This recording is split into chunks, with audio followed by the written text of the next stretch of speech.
जब इनका प्रेस हो जाएगा उसके बाद कोई आपके पास सवाल हो तो उस सवाल का भी हम जवाब देने के लिए यहाँ पर रहेंगे। सभी पत्रकार बंधुओं का नमस्कार।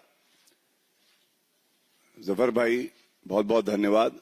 ये आज की जो प्रेस वार्ता है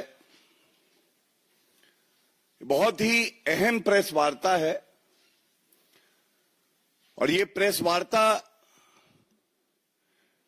जो कल नेता प्रतिपक्ष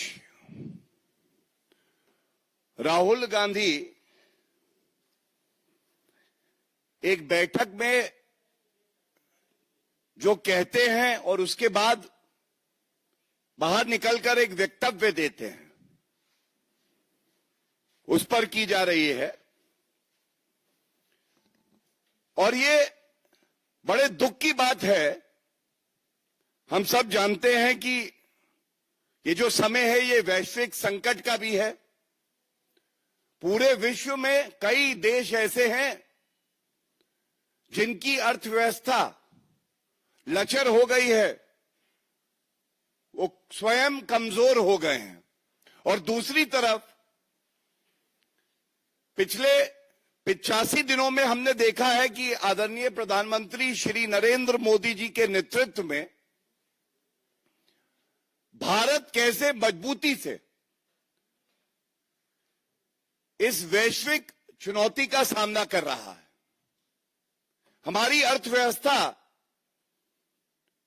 मजबूत है। प्रधानमंत्री जी ने अपील करी और 140 करोड़ भारतीय वो खड़े हो गए देश प्रेम में, कंधे से कंधा मिलाकर। ये चुनौती है क्या? इस चुनौती को हम परास्त करेंगे और भारत और मजबूत होके निखर के निकलेगा। लेकिन आप सबको ज्ञात होगा कि एक टूल किट मॉडल विध्वंसक, अराजक, अपरिपक्व, मूर्ख वो राहुल गांधी की उपज है। और कल इसी तरह से एक नई टूल किट बाया फूल किड, एक नई टूल किट बाया फूल किड सामने आई। क्या कह रहे हैं? कहते हैं कि ये जो सरकार है जो मजबूती से देश की जनता की सेवा कर रही है वो 1 साल में गिर जाएगी। तो मैं सबसे पहले एक बात कहूंगा, भस्मासुर राहुल गांधी, हमें नहीं पता था कि भस्मासुर अब एक ज्योतिष भी बन जाएंगे। वो एक दुग्गल साहब का कैरेक्टर होता था। वो रोज सुबह उठता था, उसको कुछ नया चाहिए होता था। तो ये जो नकली गांडी है ये भारतीय राजनीति के भस्मासुर तो है ही, हम सब जानते हैं। लेकिन अब ये ज्योतिष भी बन गए हैं। सबसे पहले तो मैं बड़ी स्पष्टता से एक बात कहूंगा, अगर तुम्हारा मकसद राहुल गांधी अराजकता फैलाना है तो हमारा भी संकल्प है भारत को और मजबूत बनाना है। एड़ी चोटी का जोर तुम भी लगा लो और हमने भी ठानी है कि भारत को आगे लेके जाना है। ये जो बात कही गई, ये टूल किट बाया फूल किड क्यों है? अपरिपक्व राहुल गांधी, हम सब जानते हैं, 55-56 साल की उम्र में परिपक्वता ना आए, ठहराव ना आए, संयम ना आए तो क्या कहा जा सकता है? लेकिन यह चिंताजनक इसलिए है कि यह अराजकता फैलाने के लिए इस समय में बयान दिया गया है। दूसरा बड़ा संदेश, अगर लोकतांत्रिक तरीके से मैं सत्ता में नहीं आ पाऊंगा तो मैं लोकतंत्र को पूरी प्रणाली को ही समाप्त कर दूंगा। I will destroy the very system that has made me the LOP. और तीसरी बड़ी बात है जो भारतीय जनता पार्टी इस मंच से उठा रही है, लेकिन 140 करोड़ की जनता पूछ रही है, राहुल जी भारत से इतनी नफरत क्यों? विदेशी धरती पे जाते हैं तो लोकतंत्र खत्म हो गया है भारत में कहते हैं। देश के प्रधानमंत्री को, भारत के प्रधानमंत्री को गद्दार बुला देते हैं। ये नफरत क्यों? क्या विपक्ष में रह के नेता प्रतिपक्ष देश की सेवा नहीं कर सकते हैं? ये एक बड़ा सवाल है।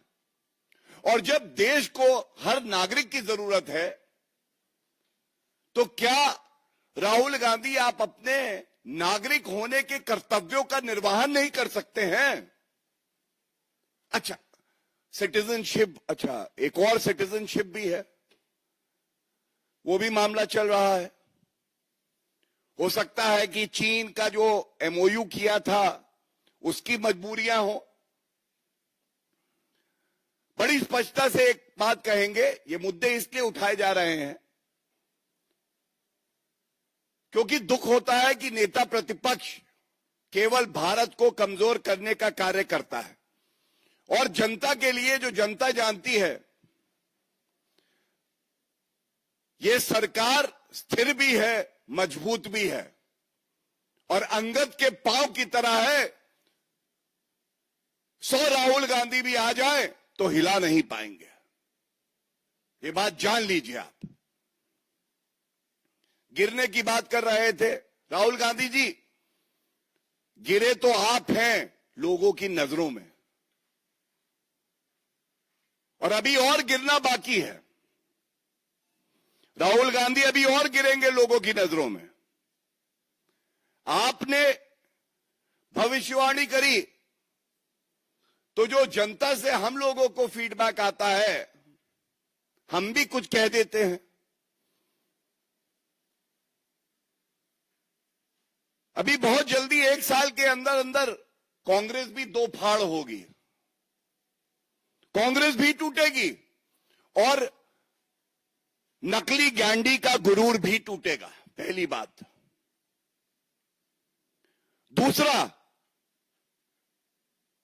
जो कांग्रेस के नेता है वो भी सहमत नहीं है कि नेता प्रतिपक्ष इस तरह के भारत विरोधी अराजक बयान दे। और देखिएगा, इस नकली गांधी परिवार के खिलाफ कांग्रेस में ही विद्रोह होगा, यह भी जान लीजिए। और तीसरी बड़ी बात, जिसको देश की मिट्टी से मोहब्बत होती है वो अपने देश में रह के हर चुनौती का सामना करता है, लेकिन जिसकी रगों में ही देश विरोध हो,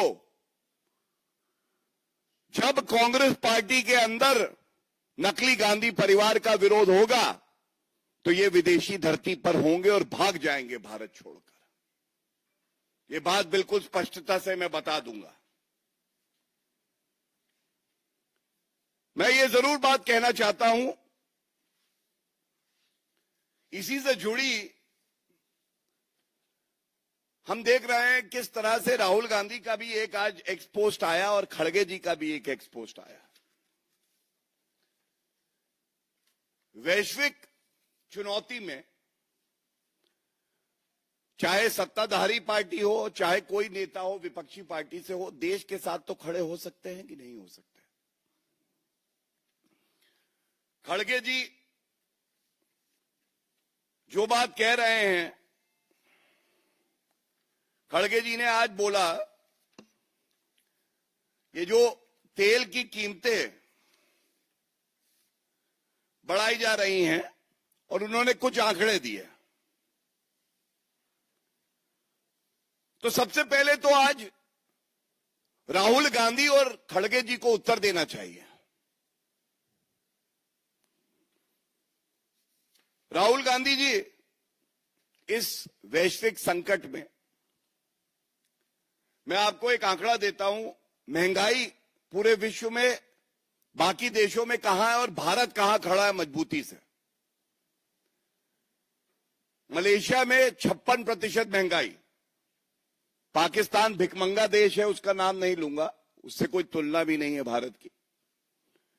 यूएई 52% महंगाई बढ़ी है, ये पिछले 80 दिन का आंकड़ा दे रहा हूं। अमेरिका में 45%, फिलीपींस में 41%, श्रीलंका में 38%, कनाडा में 32%, चीन में 22% और भारत में 4%। ये पहला जो आंकड़ा दिया है, पहला आंकड़ा राहुल गांधी, ये आपके लिए है, ये बताने के लिए हमारी भारत माता को कोसो मत, बहुत मजबूती से खड़े हैं। एंड विद और विदाउट यू, विद और without Rahul Gandhi, the nation will progress further. We have the might and the support of 1.4 billion Indians. दूसरा, तेल की कीमतों की बात कर रहे हैं, तो मैं ये भी आंकड़ा देना चाहता हूं कि पिछले 80 दिनों में तेल की कीमतें बाकी देशों में कहां आ गई हैं। पेट्रोल की बात कर लेते हैं, डीजल में भी बढ़ी है वैसे ही, लेकिन पेट्रोल की बात कर लेते हैं। मलेशिया में 58% इंक्रीज है, अमेरिका में 46%, कनाडा में 34%, चीन में 25%, ब्रिटेन में 20% और भारत में 5%, 5.5%। और ये मैं आज का जो आंकड़ा है उसको जोड़ के बता रहा हूं। कहां 58%, 46%, ये सारे आंकड़े और भी हैं, और भारत में 5%। ये क्या दिखाता है? आप याद करिए, सबसे पहले करीब 65 से 70 दिन युद्ध चलता है, लेकिन भारत में तेल की कीमत में 1 रुपए का इजाफा नहीं होता है। सच्चाई नंबर 1, क्योंकि मंशा ये थी कि आम आदमी पर कोई बोझ नहीं पड़ना चाहिए। सरकार वो ठोस कदम उठाती रही जो भारत की जनता के हित में थे। ऑयल कंपनीज ने नुकसान सहना स्वीकार किया, आम जनता को पीड़ा हो ये वो नहीं चाहते थे। ये भी सच्चाई है, आज 75 दिन के बाद भी क्या पेट्रोल डीजल बाजार में मिल नहीं रहा है? मिल रहा है। गैस, पूरे विश्व में संकट है, लेकिन भारत में गैस, डोमेस्टिक गैस खासकर हमारी प्राथमिकता है और उपलब्ध है। ये बात राहुल गांधी और खड़गे जी को क्या दिखाई नहीं देती है? दिखनी चाहिए। नफरत में अंधे होना सही बात नहीं है। और अब जो मैं कहने जा रहा हूं इस पे जरूर ध्यान आपका आकर्षित करूंगा और ये बात उठनी चाहिए। देखिए, कांग्रेस का चरित्र ये है, जब युद्ध की शुरुआत हुई तो एक जिम्मेदार विपक्षी पार्टी को चाहिए जो अपील प्रधानमंत्री श्री नरेंद्र मोदी जी ने देशवासियों से करी उसका स्वागत करे और कहें कि हम भी करेंगे पालन, ये देश हित में है। राजनीति के लिए और विषय मिल जाएंगे, लेकिन नहीं। एक तस्वीर आई कांग्रेस के वेरीफाइड हैंडल से, गैस खत्म होने जा रही है, जल्दी से ले लो, कतार लग गई हैं। जब हमने ये मुद्दा उठाया तो ये ट्वीट डिलीट हो गया और ये तस्वीर थी कांग्रेस की सरकार की। पहला सवाल, ये फरेब, ये धोखा क्यों? यही तो टूल किट होती है, इसी का तो जिक्र हम कर रहे हैं। ये टूल किट है। दूसरा, स्ट्रेट ऑफ हॉर्मूज, जब वहां से जहाज बहुत कम देशों के अपने गंतव्य स्थान पे पहुंच पा रहे थे और भारत के 2 जहाज वहां से निकल गए और भारत की तरफ आ रहे थे, तो पवन खेड़ा पेड़ा वही वाले, हाँ सही, वो लिखते हैं कि ये जो 2 जहाज हैं ये भारत नहीं आएंगे, लेकिन ये जहाज तो भारत आ गए। तो ये झूठा प्रचार क्यों? जॉर्ज सोरस बता रहा था या इलान ओमर बता रही थी कि ये जहाज भारत नहीं आएंगे? ये दूसरा झूठ, ये ट्वीट भी डिलीट कर दिया गया। लेकिन झूठ बोला क्यों गया? तो झूठ नंबर 1, झूठ नंबर 2 और तीसरा जो दुष्प्रचार किया जा रहा है, पिछले 4 महीने से हम देख रहे हैं भारत रूस से कच्चे तेल का आयात नहीं कर रहा, दबाव में है। तो डंके की चोट पे एक बात कहते हैं, ये नरेंद्र मोदी जी हैं, जो देश हित में होगा वही निर्णय लिया जाएगा और किसी के दबाव में हम काम नहीं करते हैं। और आंकड़े ये कहते हैं, एनडीए की इस सरकार में खासकर पिछले 4-5 सालों में जो कच्चे तेल का आयात हुआ है ये 30 से 36% तक हुआ है रूस से, 30 से 36%। एक मिनट, एक्सक्यूज मी प्लीज, कौन बात कर रहा है फोन पे? 30 से 36% आयात हो रहा है रूस से कच्चे तेल का, और यूपीए के समय में ये 1% था। दूसरा, 2026 में सबसे ज्यादा आयात अगर कच्चे तेल का हुआ है किसी भी देश से तो वो रूस से हुआ है। तीसरी बात, 20 से 25 बिलियन यूएस डॉलर हमारे देश के बचे हैं जो रूस से कच्चे तेल का आयात हुआ है। चौथी बात, जब रूस से कच्चे तेल के आयात का निर्णय लिया गया था तो किसने विरोध किया था? इसी राहुल गांधी ने किया था, इसी कांग्रेस पार्टी ने किया था। इन तथ्यों पे कोई चादर नहीं डाल सकता, कोई छुपा नहीं सकता। ये वो तथ्य हैं जो बताते हैं कि ईमानदारी की ताकत क्या होती है। इसके साथ ही दूसरा भाग है इसी प्रेस वार्ता का, यह भी बड़ा अहम है। मोहब्बत की दुकान में केवल सांप्रदायिक सामान, यही है कांग्रेस की पहचान।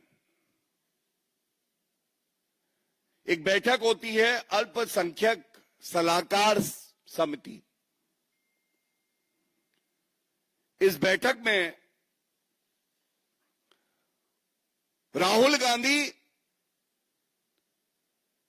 नाम अल्पसंख्यक है समिति का, लेकिन बात केवल और केवल मुस्लिम समाज की करते हैं। वो कहते हैं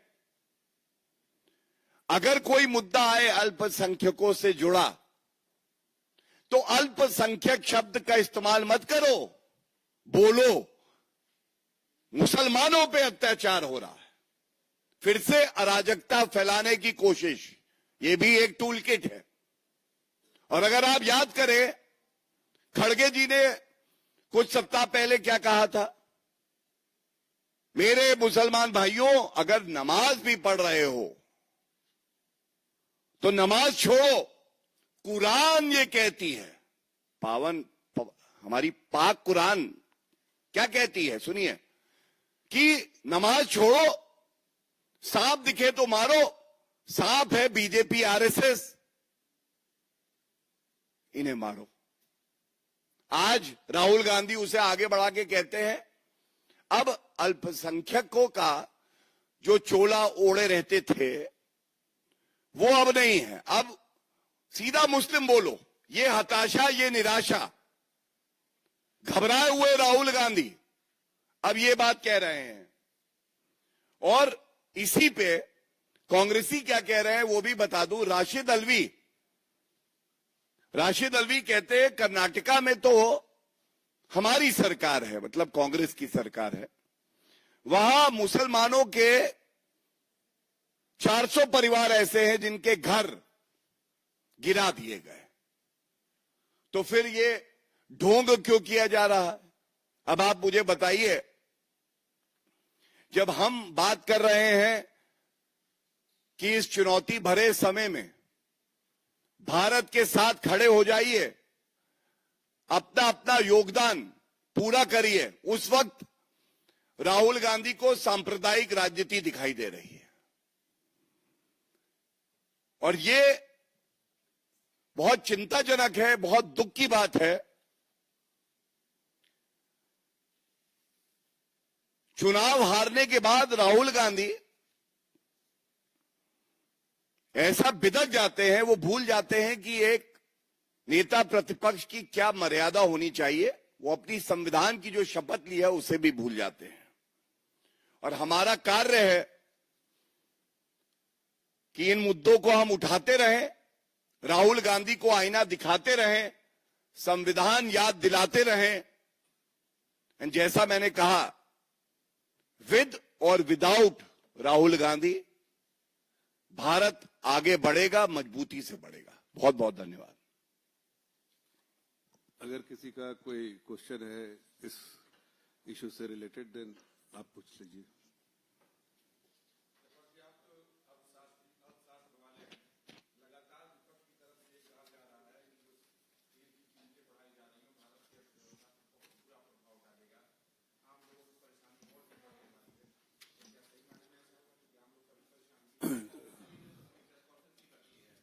देखिए, पिछले 80-85 दिनों से अगर कांग्रेस की प्रेस वार्ता देखिए या उनके बड़े लीडर्स का बयान देखिए, तो उन्होंने कहा है कि हमारी फॉरेन पॉलिसी खराब है, इसलिए कि तेल के दाम बढ़ गए हैं। हम तेल यहाँ पर हमें तकलीफ होने वाली है इसलिए कि हमारी फॉरेन पॉलिसी खराब है। तो जिस कंट्री में अभी गौरव भाटिया जी ने नाम लिया, कई कंट्रीज का जहां पर तेल के दाम बढ़े हैं पिछले 85 दिन में 21% से लेके 99% तक दाम बढ़ाए गए उन कंट्रीज में, क्या उनकी फॉरेन पॉलिसी गलत थी? पहले तो ये सवाल उठाना चाहिए उनसे कि आप जिस तरह का आप स्टेटमेंट देते हैं, पहले अपनी समीक्षा कीजिए। दूसरी बात, पूरे दुनिया के परिप्रेक्ष्य में देखिए, भारत जो है आज सबसे तेज रफ्तार से इकोनॉमी चल रही है पूरे दुनिया के परिप्रेक्ष्य में। इंक्रीमेंटल जीडीपी जो है पूरे दुनिया का, ग्लोबल जीडीपी का इंक्रीमेंटल कंट्रीब्यूशन जो उसमें सबसे बड़ा लगभग 20%, 18 पॉइंट कुछ % जो है वो भारत से होता है।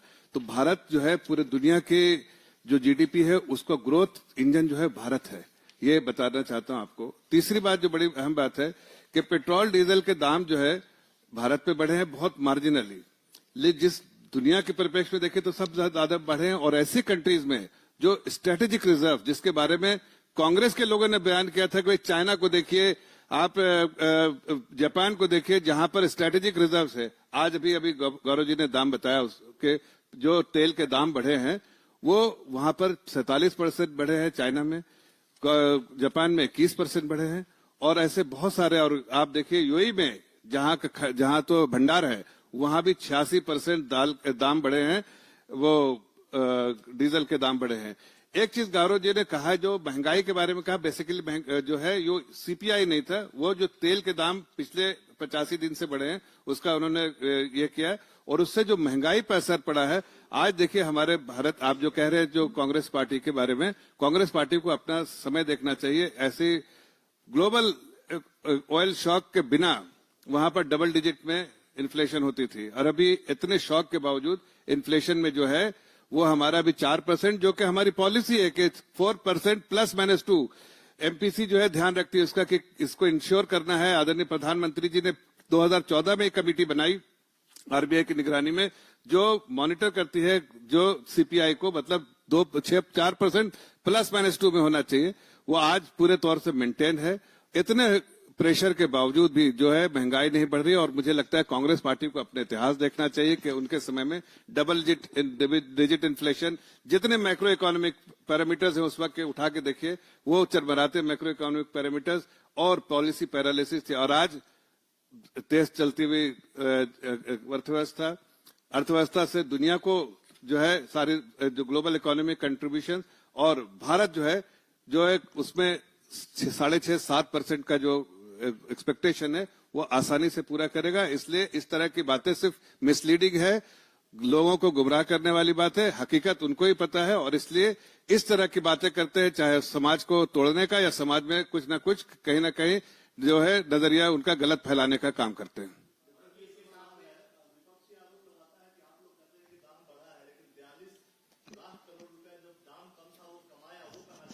आज आप जरा देखिए, ऑयल जो मार्केटिंग कंपनीज है जितनी, वो अब्जॉर्ब कर रही है कितना, हर दिन 1000 करोड़ का नुकसान जो सरकार को हो रहा है ऑयल मार्केटिंग कंपनी कर रही है। अभी गौरव जी ने बताया कि 85 दिनों में हमने बहुत मार्जिनल तेल का दाम बढ़ाया, तो बाकी दिन जो लॉस है वो तो सरकार कर रही है। प्लस आप देखिए जो स्टेबलाइजेशन फंड 1 लाख करोड़ का था उसको भी इस्तेमाल किया, वही उसी में से जो सरचार्ज था उससे निकाल के 1 लाख करोड़ का फंड बनाया था उसको भी इस्तेमाल किया। तीसरी चीज जो है कि देश का जो इंफ्रास्ट्रक्चर, वर्ल्ड क्लास इंफ्रास्ट्रक्चर जो बनना था, वो इसी पैसे से देश के इंफ्रास्ट्रक्चर और वेलफेयर स्कीम जो गरीब नागरिक है उनके हाथ को मजबूत करके मजबूत बनाना था, पकड़ के मजबूत बनाने का काम किया और फिजिकल इंफ्रास्ट्रक्चर क्रिएट किया जो पूरे देश में, ये हमारी सरकार ने किया, जो कि कांग्रेस पार्टी ने पैसा खाया लेकिन कभी देश को मजबूत बनाने का काम नहीं किया। हमने पिछले 11 साल में 12 साल में देश को मजबूत बनाया है, देश की अर्थव्यवस्था को मजबूत बनाया और देश के नागरिक को मजबूत बनाया। इसीलिए पॉवर्टी लाइन से 25 करोड़ लोग गरीबी रेखा से बाहर निकले हैं। मैं एक बात, सबसे पहले जो आंकड़े पेश किए गए, दोनों ऑडियो आ रहा है, हाँ, जो आंकड़े पेश किए गए वो दोनों पे पेश किए गए, overall inflation, CPI consumer price index, और दूसरा तेल की कीमतों में विश्व भर में कितनी उछाल आई है, ये दोनों पेश किए गए। लेकिन एक बात जरूर आ रही है और हर कोई ये बात कह रहा है, ये कैसा ढोंग है राहुल गांधी और कांग्रेस पार्टी का। आप कहते हैं कि तेल की कीमत बढ़ा दी है, जब एक्साइज ड्यूटी 10 रुपए घटाई तो ये संवेदनशील सरकार नरेंद्र मोदी जी की सरकार ने हटाई, लेकिन वैट लगता है, हम सब जानते हैं, जो पेट्रोलियम प्रोडक्ट्स होते हैं। ये आंकड़ा मैं आपको दे रहा हूं, राहुल गांधी जी जहां दिखे हैं उनसे ये सवाल पूछिएगा। संविधान जेब में रख के घूमने से बुद्धि तक नहीं पहुंचता है। जीएसटी काउंसिल है, आर्टिकल 279A, पहला सवाल यह है, बहुत चिंता है आपको, सर्वसम्मति से सारे फैसले जीएसटी काउंसिल के अभी तक एक कन्वेंशन बना है, लिए जाते हैं। पेट्रोल डीजल को सहमति दीजिए और जीएसटी काउंसिल में कहिए कि हां जीएसटी में आएगा, पहली बात।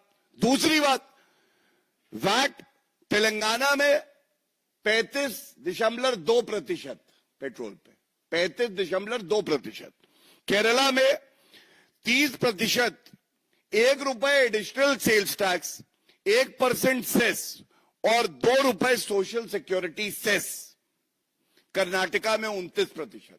ये आंकड़े अब नोट कर लिए, ये वैट है, ये प्रदेश की कांग्रेस की सरकार लगाती है। कम करिए ना थोड़ा सा, राहुल गांधी जी हिम्मत दिखाइए, केंद्र सरकार ने घटाई एक्साइज ड्यूटी, आप भी घटाइए। और गुजरात में 17.7%, उत्तर प्रदेश में 19.36%, दिल्ली में 19.4% और महाराष्ट्र में 25%। सबसे ज्यादा अगर कहीं वैट है तो वो तेलंगाना में है। ये बात राहुल गांधी को अगर जानकारी नहीं है तो हमारे माध्यम से उनको जानकारी दी जा रही है। और एक आंकड़ा और दे देता हूं, जो पेट्रोल की कीमत 10 साल में यूपीए की सरकार में बढ़ी, ये थी 115 प्रतिशत के आसपास और डीजल पे 155%। और जो 12 साल में एनडीए सरकार में बढ़ी है तो ये पेट्रोल पे करीब 40% और डीजल पे करीब 68 से 69%। अब आप मुझे बताइए 115% ज्यादा है या 40% ज्यादा है? मैंने जैसा कहा, संकट के समय में भी अर्थव्यवस्था भी मजबूत रहे, जनता भी मजबूत रहे और भारत भी मजबूत रहे, ये संभव कोई कर रहा है तो वो आदरणीय प्रधानमंत्री श्री नरेंद्र मोदी जी हैं। और अंदर से खोखला करने का जो प्रयास कर रहा है, ये दुर्भाग्य की बात है, वो नेता प्रतिपक्ष राहुल गांधी है।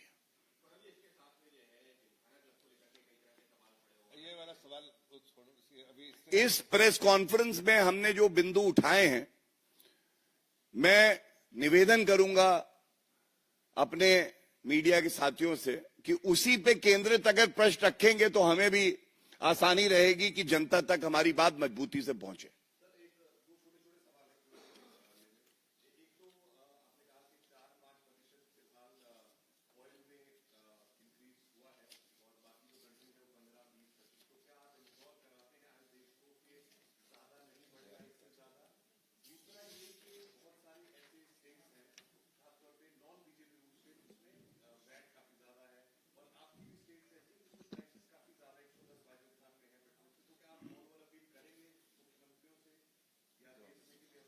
मैं दे दूंगा।